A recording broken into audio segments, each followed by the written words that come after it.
Glad to be here. Okay, let me get my PowerPoint up here. Share sound. And we'll go into presentation mode. Okay, folks.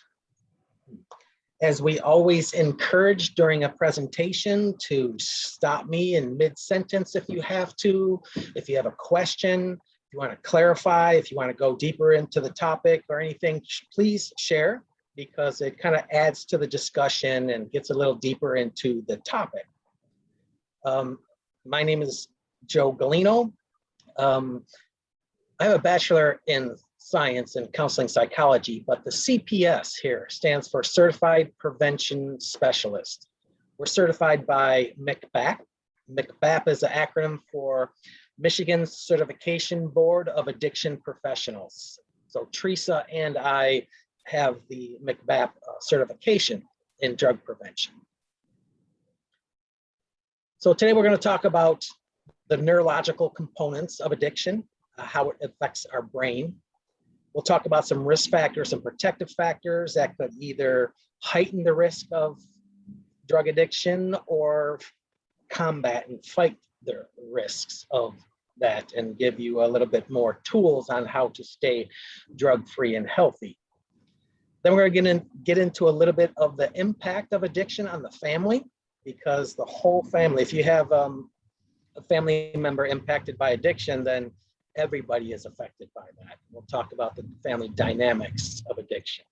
And then some pathways to recovery. Now, you saw this first screen here. Mark Kilgore, he is our peer recovery coach. He usually does a component on the pathways to recovery, but he's not doing that today. So I know a little bit about the pathways to recovery. We can visit it, but he's really the specialist on that. So when we get there, I'll do my best.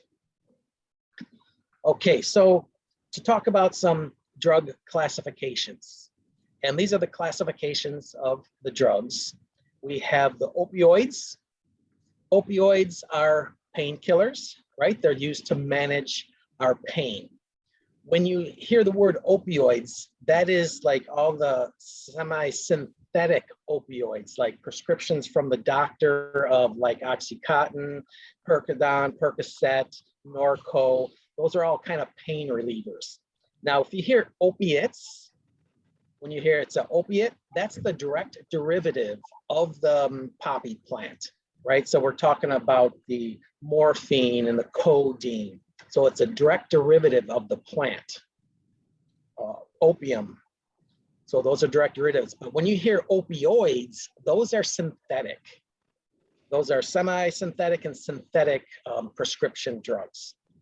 And you can see some of the topics or some of the categories of Oxycontin, Norco, and then some more illegal ones. So heroin is an opioid. And a lot of people that get hooked on prescription drugs, opioids, they kind of turn to heroin, because once their prescription wears out, they can't get a script anymore, because now the doctors are kind of regulating that. They used to give them away like candy, thinking there's no addiction involved, but now they're really tracking that. So they can't get their prescription refilled. Now they have to steal them maybe from family members. And they have actually some youth that go into their friend's house, that go through the medicine cabinet and get maybe their parents or their grandparents' opioids. So once that connection of the opioid runs out, then they have to buy the prescription drugs on the street, and they're really expensive. Although heroin is exactly the same as an opioid, and it's a lot cheaper. So there is a transition from prescription drug addiction to the heroin addiction. And then methadone, this is kind of medication treatment, where if you're recovering from opioids, you might have to have that medical assisted treatment where you visit a clinic and get your methadone. And methadone it burns really long through the day. instead of having that, you know, the heroin that kind of peaks and crashes all the time. So it helps you kind of maintain that balance in recovery. And then they kind of wean you off of that. So opioids are those, and we do need pain management. So we need pain management, but we need to be aware of the high addiction component of these opioids. The next category is stimulants. These are the central nervous system stimulants that race the heart, get you up, and your body all turned on and talking fast and breathing and heart rate. And you can see some of the legal ones like Adderall, and then some of the illegal ones like cocaine is a stimulant, methamphetamines is a stimulant, ecstasy, a stimulant. The next category, hallucinogens. This is a classification of a drug that kind of detaches you from reality, you know, hallucinations and things. So you see some acid or PCP, they used to call it in the 60s and 70s. Phencyclidine is what they call acid. Then you got the magic mushrooms here that are grown natural in our environment, in our world here. And then there's the ecstasy and Molly. So this is actually a stimulant, but it's a hallucinogenic stimulant, this ecstasy. So these are just a drug that'll kind of detach you from reality and have hallucinations and things. The next category is depressants. These slow down the central nervous system. Alcohol, the #1 drug in America. Alcohol is the #1 depressant.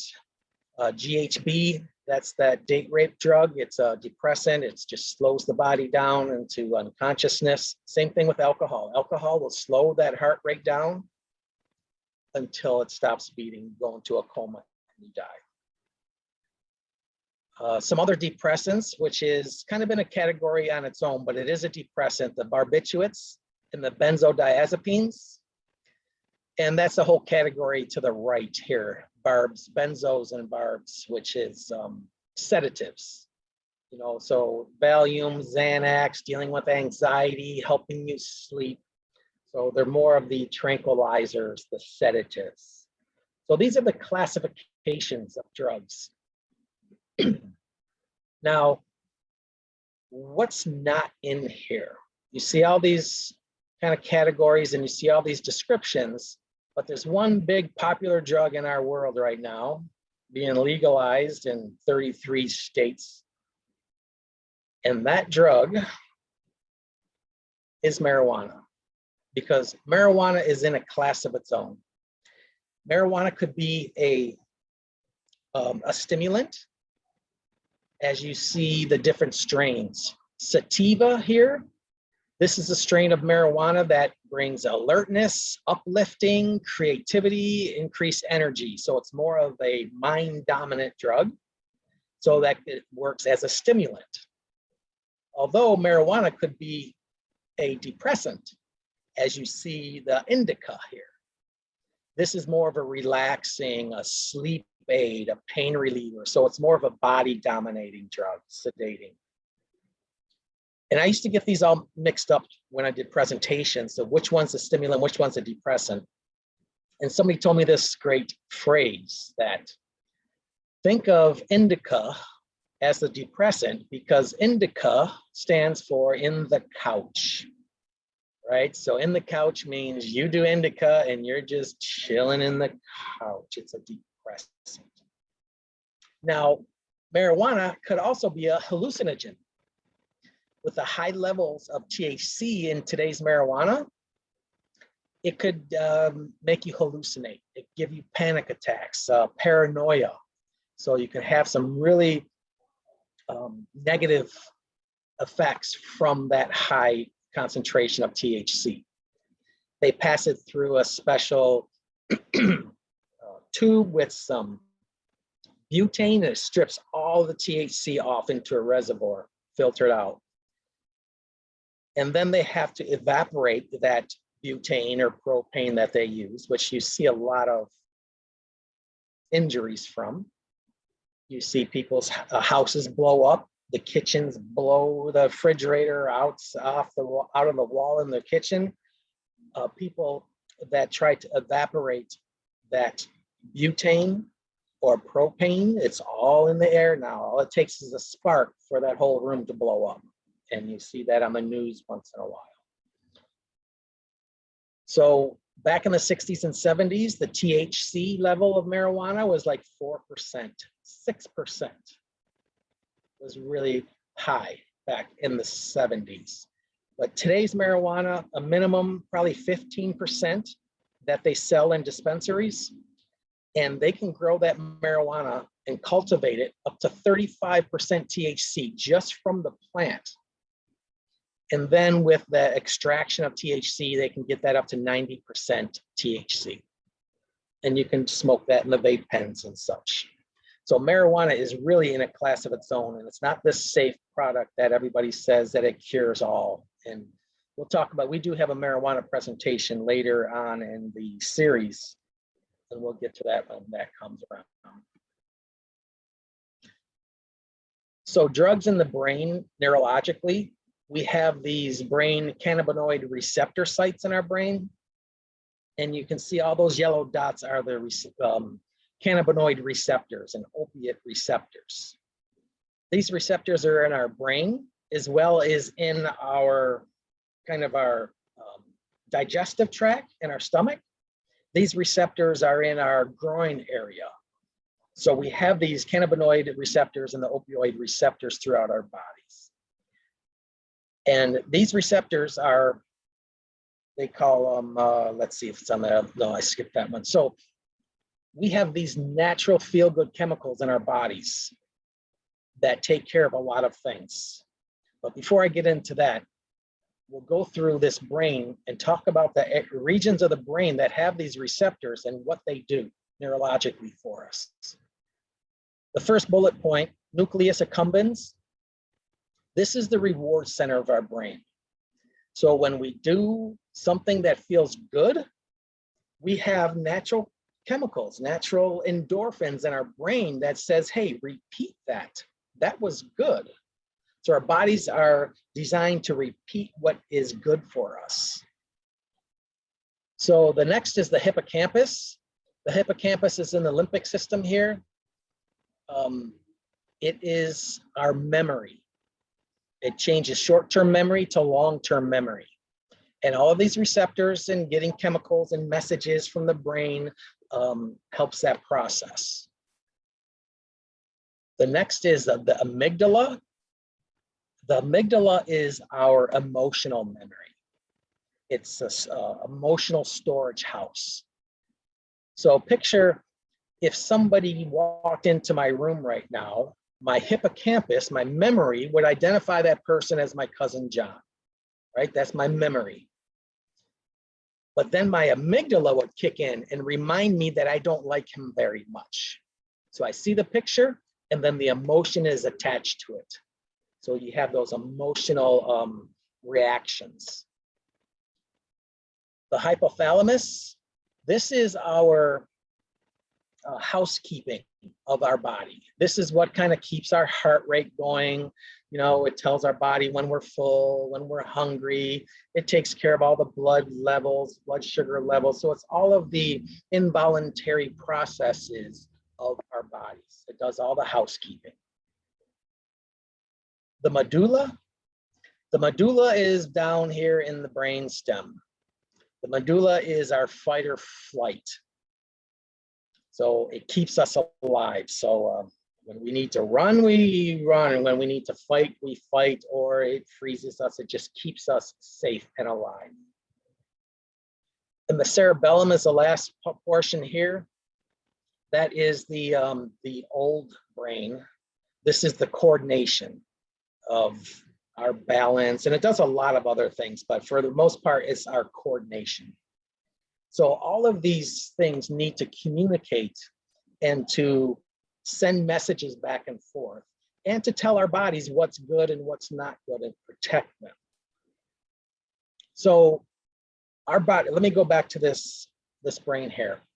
We have 4 quadrants of the brain. We have the frontal lobe in the front. Then we have the parietal lobe that's kind of takes care of it's on the top middle of your brain, takes care of movement and sensations and things like that. We have the temporal lobe that's right behind our temple. So that's like the limbic system right here. This has to do with like smell and taste. And then we have the occipital lobe. The occipital lobe is this purple part here that takes care of our vision, takes all the light and data that our eyes see.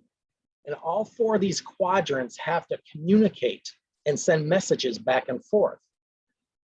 So now I'm going to do a little activity. I know I can't see you guys, but this is an activity. And if you want to participate, do it on your own honor system. I really want to see who can stand on one leg the longest. And I will connect this to how drugs affect the brain. So everybody stand up, and I'll give you a second to stand up. And stand on one foot, and I'll kind of simulate this. I'll stand on one foot. And if you have any balance, you would feel pretty comfortable standing on one foot. Some people might sway in a little bit, but you can stand on one foot a little bit. And a lot of times, if you're fit and you can stand on one foot, you could probably say, yeah, this is comfortable. I can do this for a minute, 2 minutes, whatever. They're comfortable. Okay, so now put your feet down if you're participating with me. And now I want you to stand on one foot, but not now, but when I tell you, because I want to time you. But I want you to stand on one foot with one of those 4 parts of your brain shut down. I'm going to turn off one of the quadrants of your brain. I'm going to shut off the occipital lobe by having you close your eyes. All right, so when we get here, I want everybody to stand, and don't do it yet. When I ask you to stand on one foot, I want you to stand on one foot, and then I'll say, close your eyes now, and then close your eyes. But now, if you open your eyes, sit down, you're out. If you touch the table or the chair for balance, sit down, you're out. If you put your foot down, sit down, you're out. You can wiggle around, but you can't hop. So if you hop, sit down, you're out. And don't put the foot that's up, don't put the back of your foot in the bend of your knee behind you. That kind of stabilizes you. So just bend your foot behind you or just kick it out in front of you. So just in a scenario here, I'm going to set my timer. All right, stand on one foot, get balanced, and close your eyes now.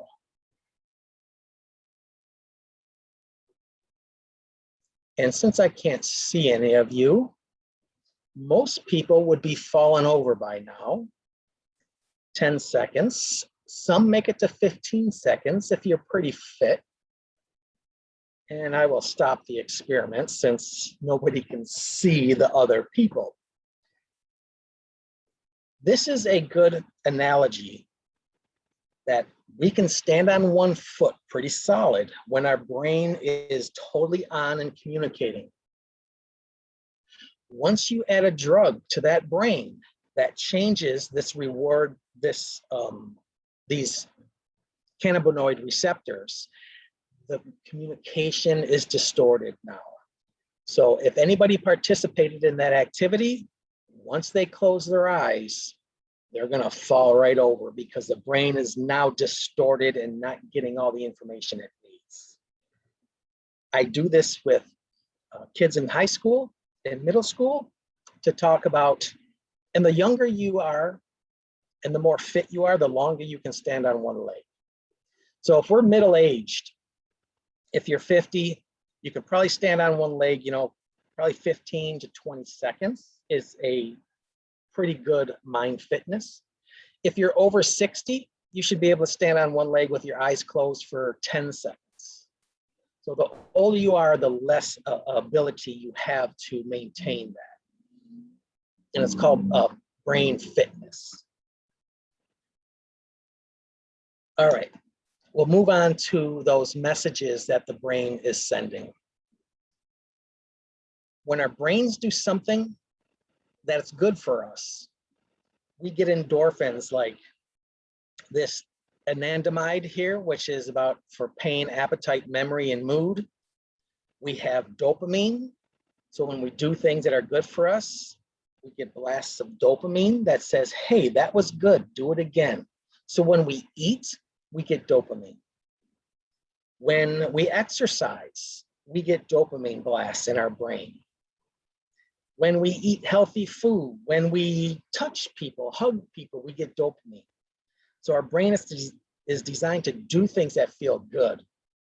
But now, and if I didn't have any dopamine in my brain, that feel-good chemical, I wouldn't get out of bed in the morning.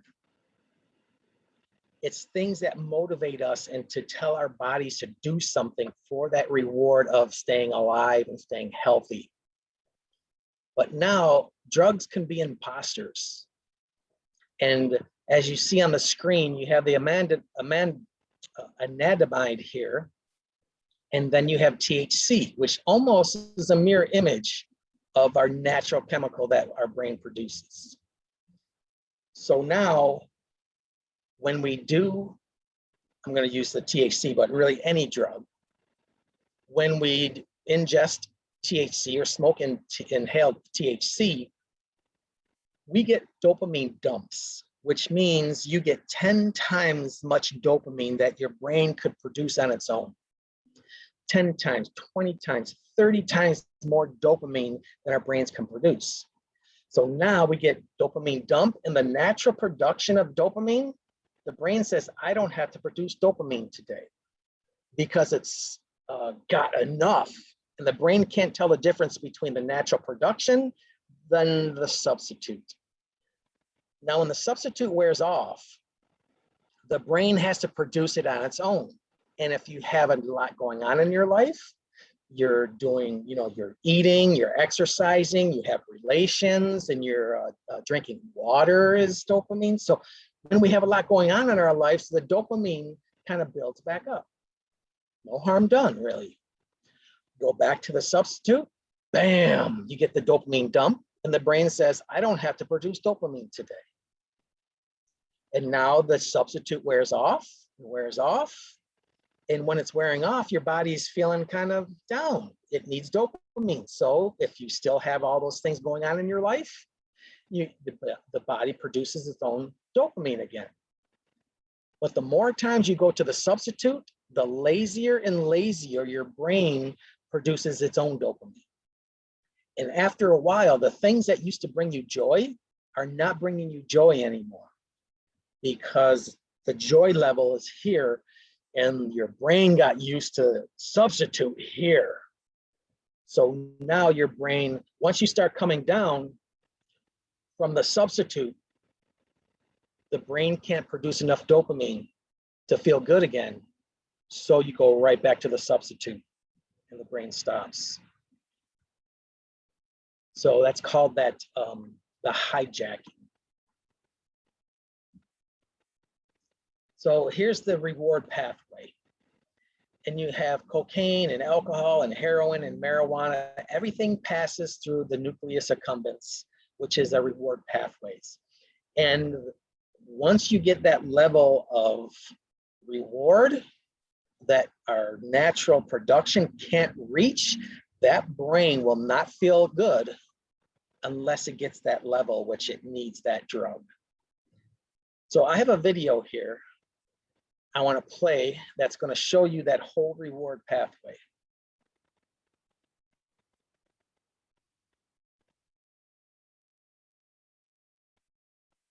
And let me know if you can hear it. Teresa, give me a thumbs up.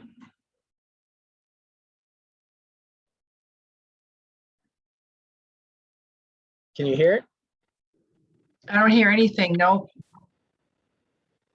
Okay. Out for a ride, I heard that. I started to hear. This is Susan. Susan loves to bike.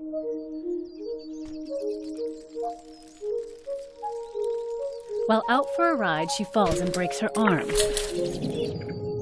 Special cells called neurons send a signal through the spinal cord to the brain, which interprets the signal as pain. Susan understands the pain means she needs to go to the hospital, and her body is equipped for survival, helping her not to panic so she can seek help. Many of her neurons are covered in proteins called opioid receptors.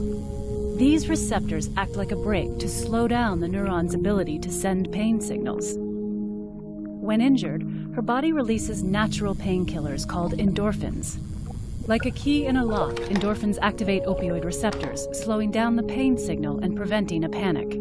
Susan gets treated for the broken bone, but 3 months later, her arm still hurts. And now that pain is making her feel depressed and anxious. So her doctor prescribes an opioid painkiller. There are many different opioids, but they all share a chemical similarity to our own endorphins. This allows them to bind to the same opioid receptors and stop pain signals. But that's not all they do. Deep inside Susan's brain is a region called the Ventral Tegmental area, or VTA for short. The VTA is full of neurons that produce a chemical called dopamine. When something good happens, dopamine is released, giving Susan a feeling of pleasure. This helps teach her brain to keep seeking out good things. To keep dopamine neurons in check, inhibitory neurons keep the brakes on until something good comes along. Just like the pain neuron, these neurons are covered in opioid receptors. When Susan takes the painkiller prescribed by her doctor, the opioid receptors turn off the inhibitory neurons and release the brake on the dopamine neurons. The rush of dopamine temporarily eliminates Susan's depression and anxiety, and she feels relief, calmness, and even euphoria. As Susan continues to take the painkillers, her brain responds by trying to regain its balance. Her inhibitory neurons work extra hard, even when the opioid receptors are activated, and it becomes harder and harder for her dopamine neurons to release dopamine. Susan finds that she needs to increase her dose of painkillers in order to feel comfortable. This is called tolerance. Eventually, Susan's pills run out. Inhibitory neurons that had been working overtime are let loose, clamping down on those dopamine neurons and shutting them off almost completely. Now, not only is Susan in pain, but the depression and anxiety come back. On top of that, Susan feels ravaged by an inescapable physical sickness far worse than any flu. Susan's body is going through withdrawal. Most people who take opioids for a long time tend to experience some withdrawal, but they can still stop taking the pills and return to normal. But for people like Susan, it's not so easy. Her genetics and the environment she grew up in put her at a higher risk for addiction. Her withdrawal symptoms aren't just unpleasant, they're unbearable. Susan thinks the only way to feel normal is to find more opioids. And this is how the cycle of opioid addiction emerges, driven by a brain trying to regain its balance. But there is hope for Susan. Though the road to recovery can be challenging and there may be setbacks, treatment can retrain Susan's brain. With the help of medication and therapy, Susan finds pleasure in her life once again.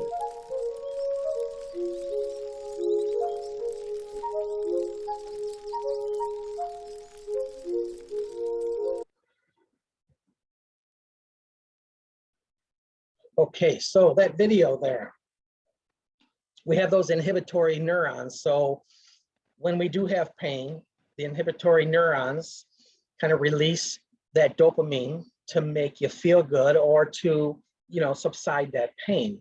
So the inhibitory neurons is actually controlling the amount of dopamine that's released.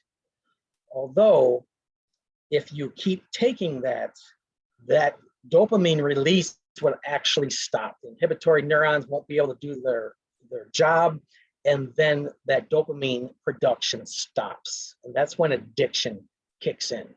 So now Susan here in this video needs to take that opioid to be unsick because of those withdrawal symptoms when she's not on it.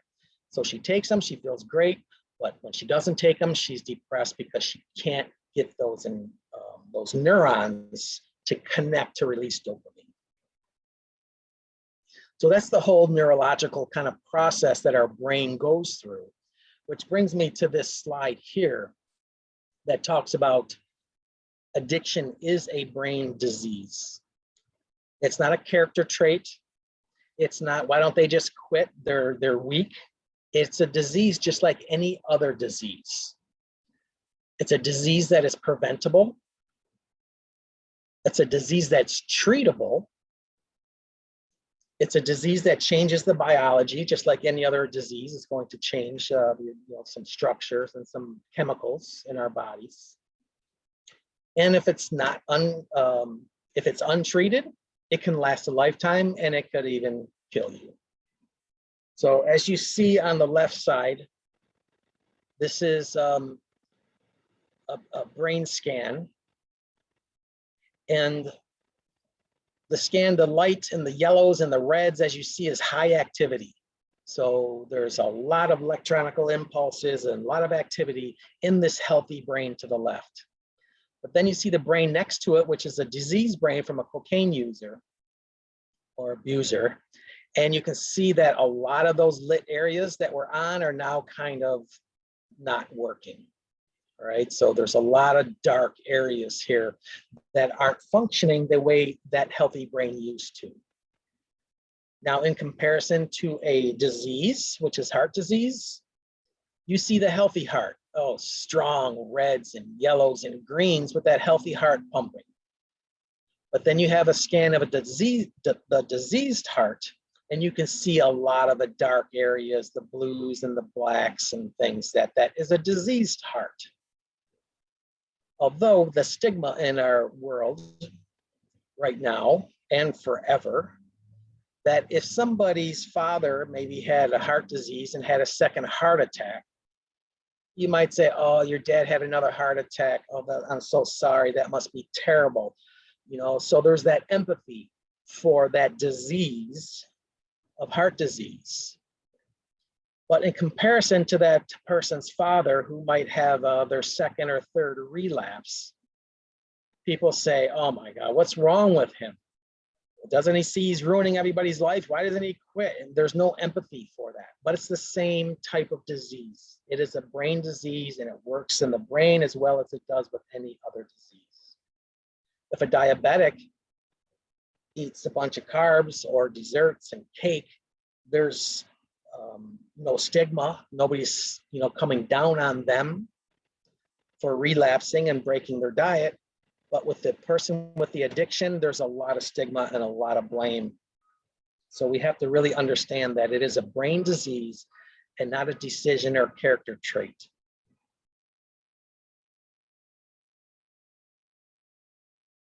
Excuse me there.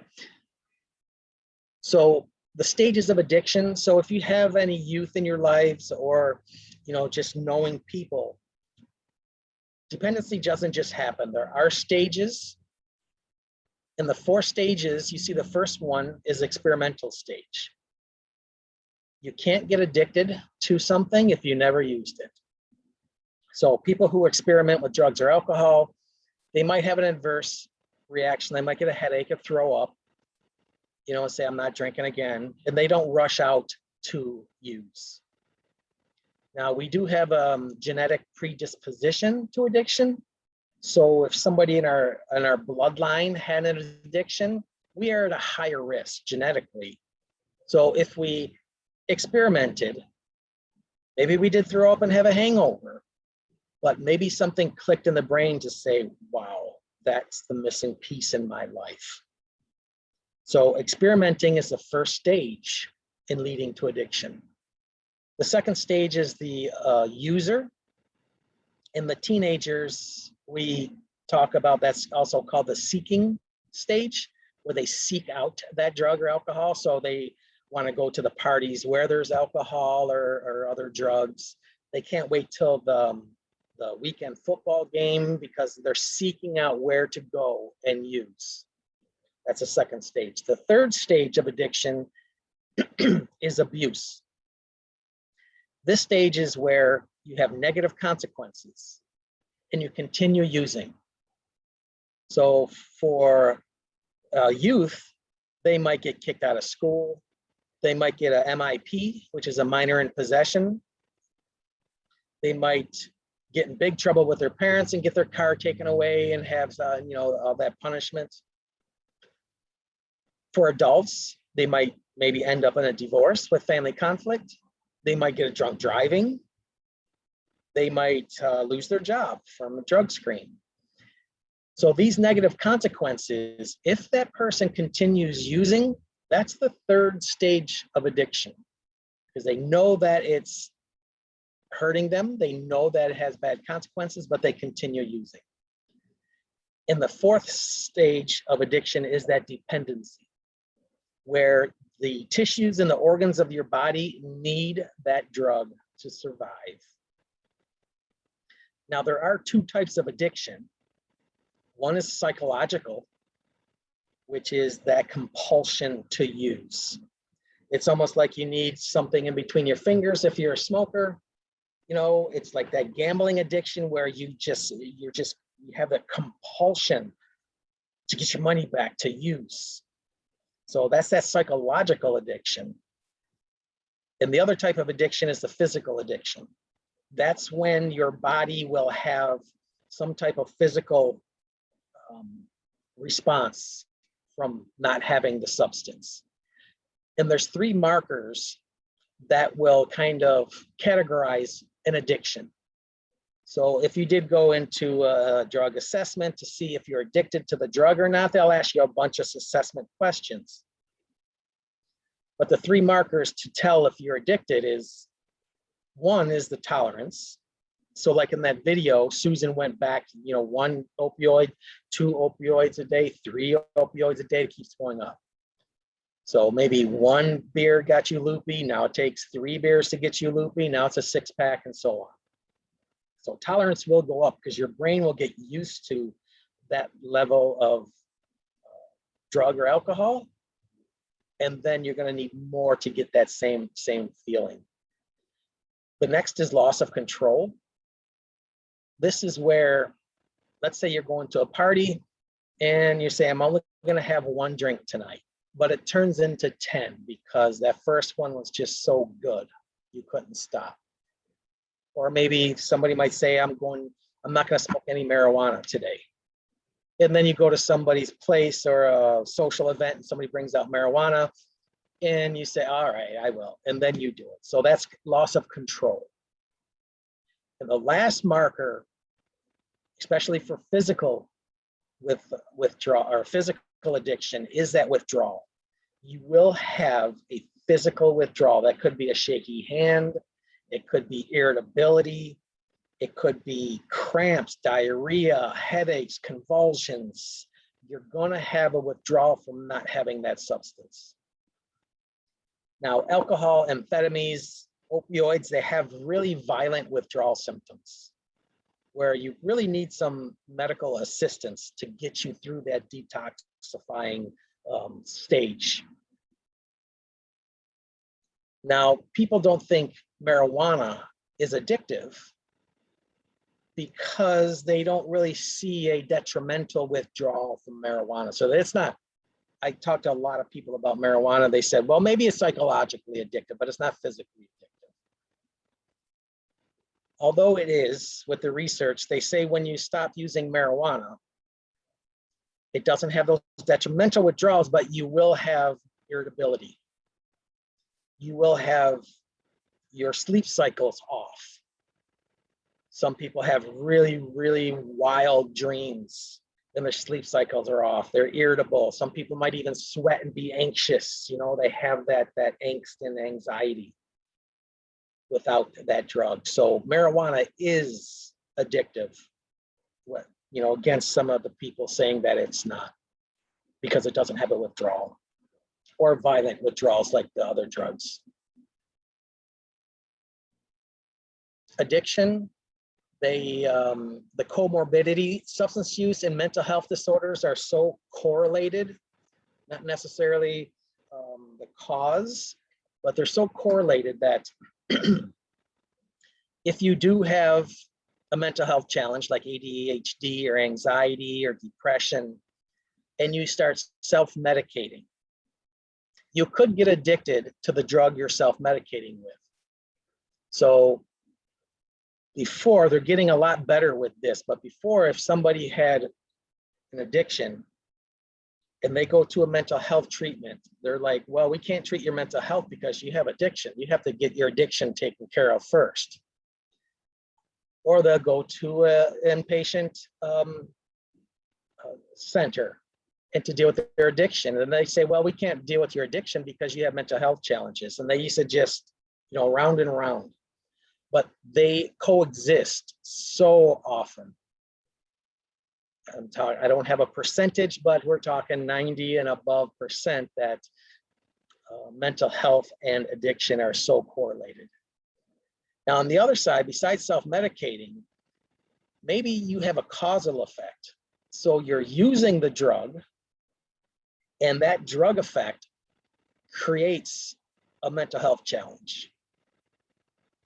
There are links to show that marijuana is correlated with depression and anxiety. Even marijuana even triggers some psychosis and connected to schizophrenia. So the use is always asking the question, what came first, the chicken or the egg, right? Did I have the mental health challenge first and I used and got addicted, or was I using and that created the mental health challenge? Now, I have somebody personal in my life that smokes marijuana quite often and has depression. So they use the marijuana to deal with the depression, but the marijuana is actually causing more depression. So it's just that cycle. So we really have to treat that whole person. We have to deal with the mental health challenges, and we have to deal with the addiction. Now, the third correlated risk factors is that genetic part. Things that happened in our lives, either genetically or our environment, or ACEs, which is adverse childhood experiences. All right, there's a huge study on 17,500 people, the ACE study. So that's a huge population to do a study, and they had some incredible outcomes of that our adverse childhood experiences are connected to our health and our risk of addiction. There is an ACE study test, 10 questions, and you can kind of take the assessment right here yourself. There's 10 boxes here. So before the age of 18, they ask, did you have any physical abuse from birth to 18? Did you have any psychological abuse? Did you have any sexual abuse? Each one of these boxes, you can count on your fingers how many ACEs that you've had in your life. The next category is neglect. Were you physically neglected? As in your needs, your personal needs neglected, cleaning and diet and that. Or your emotional needs neglected. So that would be one or two more ACEs in that category. And then our household dysfunction. Up to age 18, did you live in a household with a member that had a mental illness? Did you witness any domestic violence? Did you witness, watching or seeing any of that domestic violence? Before the age of 18, did your parents get divorced? Or did any of your family members have a substance abuse problem? And the last one, a family member that's incarcerated. So a lot, probably 70% or more of our population have at least one ACE. And they would just take an assessment. The higher the ACEs, the higher the risk of mental health and drug addiction. They say if you have over 4 ACEs, you're twice as likely or at the risk of becoming an alcoholic, right? 6 ACEs. And I forget the percentage on that, but as the more ACEs you have, the more risk you have. Now, it's not only the risk of mental health and addiction. So you see down here in this pyramid, adverse childhood experiences, how many ACEs do you have? And that's going to affect our neurological development. So think of the traumas that somebody might have, that they have those trauma triggers and it affects them in their development. It affects the social, emotional, and cognitive development. So you might have some impairments. The adoption of risky behaviors. That's included with drug use or just risky behaviors of putting yourself in danger. And then it's also correlated with disease and disability and social problems. And also at the peak, early death. 6 or above ACEs puts you at, it'll take away 20 years of life expectancy. I think it's 6, it might be 8. Don't quote me on the 6, but if you have 6 or 8 ACEs, that will take 20 years off of your life expectancy. So the ACE study was incredible. If you look up the adverse childhood experiences and see some of those results. Now, some of the risk factors for our youth and for adults is the availability of the ATOD, stands for alcohol, tobacco, and other drugs. So is it easy to get? Like alcohol, I said, is America's #1 choice. Why? It's so easily accessible. There's a drugstore on every corner. Most homes in America have beer in the refrigerator, sometimes even in the garage. My son was when we went to high school, he was like, Dad, you can get any drug you want. He went to Roseville High School, and I imagine any high school. He says, you can get any drug you want. What do you want? So its availability is a risk factor. The family history of addiction, that's that genetic component. So if there's a family history, you're at a higher risk. Prenatal drug use. So if that fetus was exposed to drugs or alcohol, that is a high risk factor, and they'll probably be born addicted or having other health complications. Positive parental attitudes. So if your parents don't have this don't do drugs attitude, if they're like, think it's rite of passage, oh, alcohol, it's all right. Like I remember my father used to let me sip his beer. I don't know, I was probably 12, 13, 14, teenager, that my father used to let me sip his beer all the time. So if the parents had a laxed attitude, like, oh, marijuana's all right. So it's really the risk of the harm of parents thinking that it's harmful or not. And a lot of parents think it's a rite of passage. So if your parents don't have this no use rule, that's a higher risk of that child going through those stages of addiction. Other problems in the family, I would connect that to like those ACEs, either family conflict, abuse, trauma, divorce, all of those are risk factors. Problems in school is a risk factor. So if the child can't succeed in school, what else is he going to do? Why even try? So I can't succeed in school, so I might as well just skip class and go into the parking lot and use. Peer acceptance is another risk factor. So whatever group they're hanging with that's really influential. And a really big risk factor is early use. As I talked about the neurological development, that the brain isn't fully hardwired with that prefrontal cortex totally kind of developed and rationally thinking. So the earlier that person uses, the higher risk of drug use. When you add a substitute to the drug, the chemicals, as we talked about and saw in that video, the chemical reward pathway changes, and actually the structure of the brain can change. Their neurons would change, either get thicker or have more or less dendrites coming off the neuron. So it'll change with structure and chemical. They always say, and I just saw a webinar that said the age of late onset marijuana use disorder. Late onset marijuana use disorder. And they asked what age you think late onset was. And people were saying, 21, 25, thinking about late onset, like when they got addicted. But the age was 16 for late onset. And I just thought that was, just blew my mind to say, that's late onset, 16?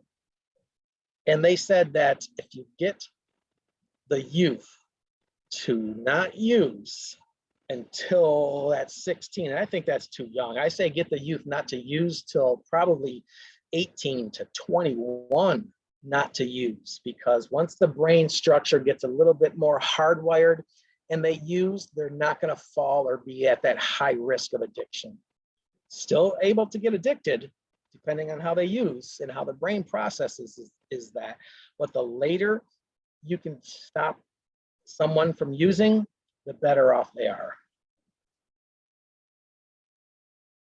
So chemically dependent families, you can see some of the dynamics where there's a lot of conflict, role confusion.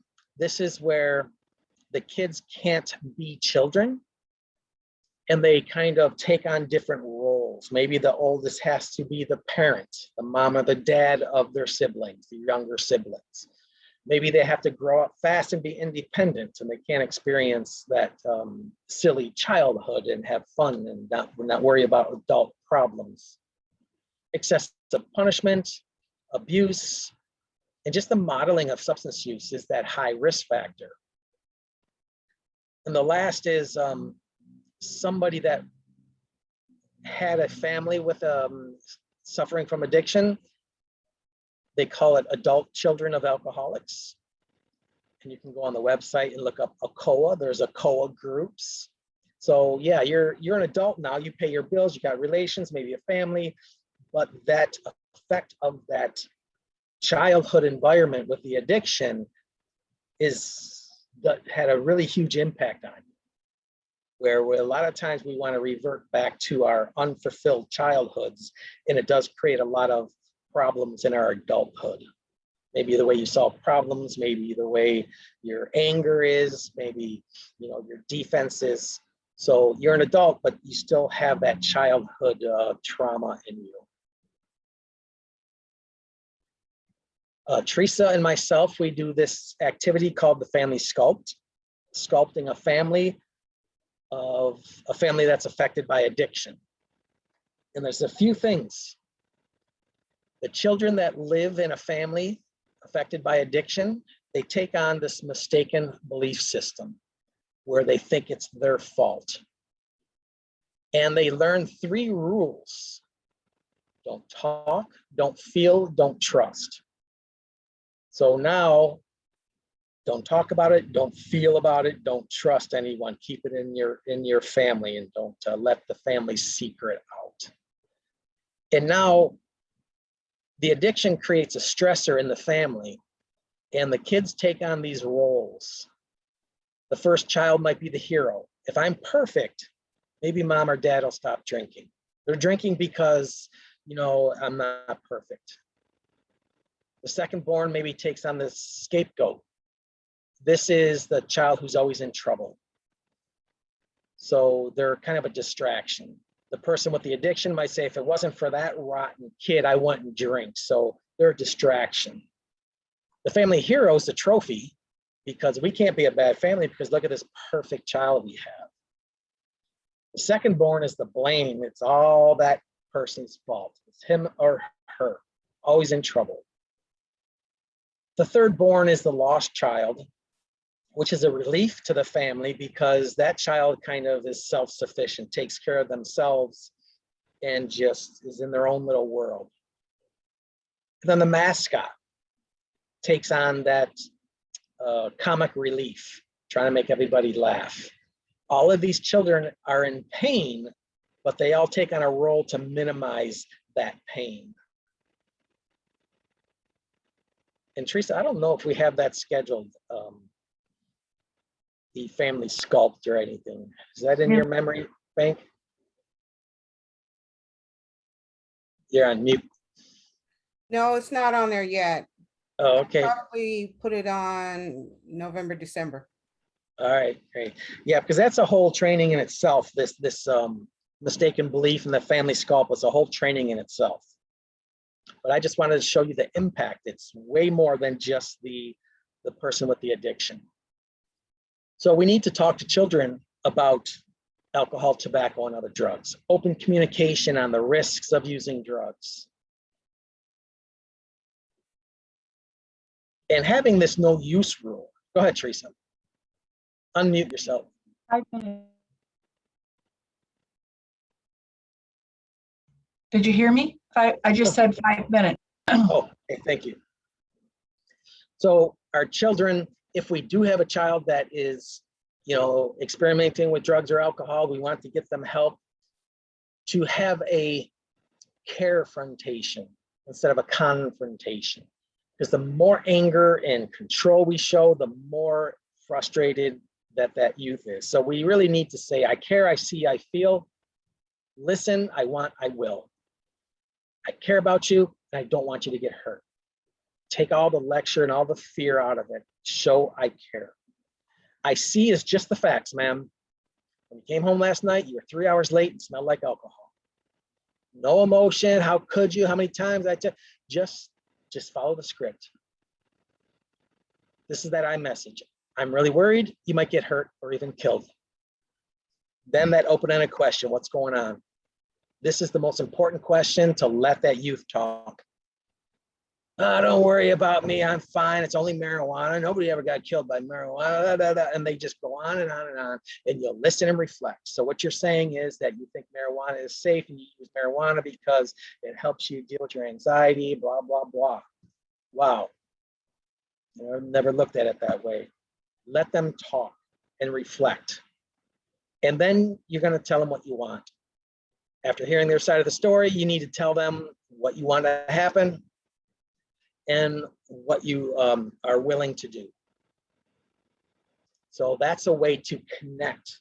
And actually, I do have a training how to talk to your kids about drugs, that this is going to be spelled out a little bit more, and how to have that prevention talk with your children. And protective factors, and not much time for this, and I hate to kind of buzz by this, but individually, the number one important one, to be close to at least one adult, have a safe adult. So when that youth is in some pain and suffering or the need for help, they can go to an adult. Because if they talk to their parents, their head might pop off. The parent's head might pop off. So they need somebody safe enough to say, I smoked a joint last night, or, I've been drinking a lot, and have that adult say, wow, what's going on, and be safe. Theresa? I think, yeah. A lot of times it's not so much about they're worried their head's going to explode, which they probably have, that's part of it, but also safe in that, sometimes they just don't want to talk to their parent about it because it's embarrassing, or they know their parent might be disappointed, not so much angry, but that's why they don't come to us, even if they have a good relationship with us. So that's why they need a different close adult. Yeah, thank you for that. So a lot of these protective factors are going to be in our upcoming presentations when Theresa and I talk about some of the parenting topics, having the strong bond, parent involvement, clear limits, communication. So all that is coming with our future lessons. And this one here is just letting us know that number one is that safe adult. You have that kid that's always in trouble and stuff, and nobody's ever talked to them and listened to them and valued them as is, so we can be more influential to them. And community protective factors, our community tries to do things by increasing the cost, limiting venues, holding retailers responsible by selling to youth or something like that, restricting the access so they don't have such instant access to some of that. We have tobacco laws and things. They've been doing a good job on marketing to counter the product. I've been seeing a lot of, that about the influence commercials and things. Can't remember which one I saw like 3 times on television recently. I can't remember what it was for, but it was pretty powerful. Like the person talking out of a talking thing about smoking. Yeah, you can smoke cigarettes, but yeah, I had, and they do that. It's like, whoa, that's scary. So alternative to suspensions, we do a lot of that at CARE. The first few are programs that we go into schools and teach, but alternatives are having the adolescent sign up for anger management, having the adolescent take a teen intervene, which is a drug prevention education class. So instead of punishing them, locking them in the basement, taking away other stuff, say you're going to the teen intervene and learn about drugs, learn about addiction, learn about self-esteem and refusal skills.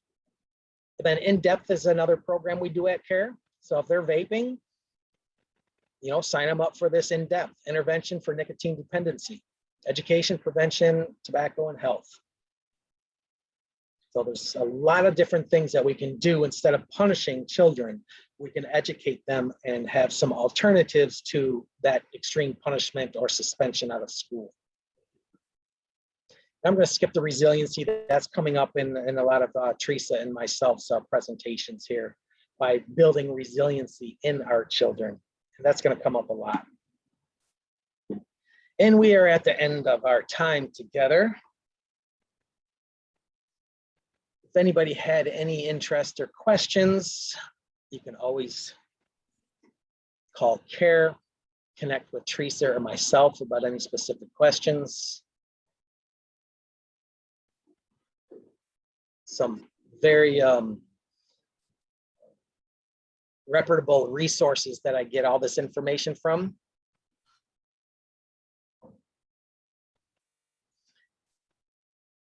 All right, folks.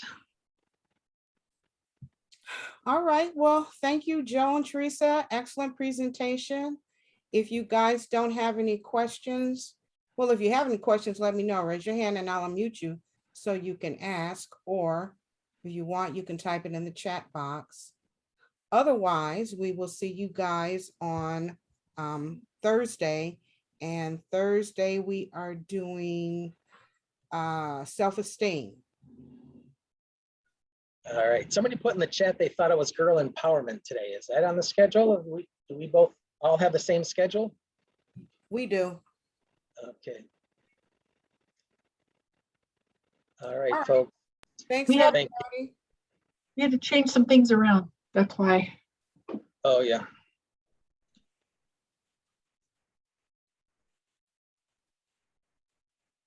Have a great day.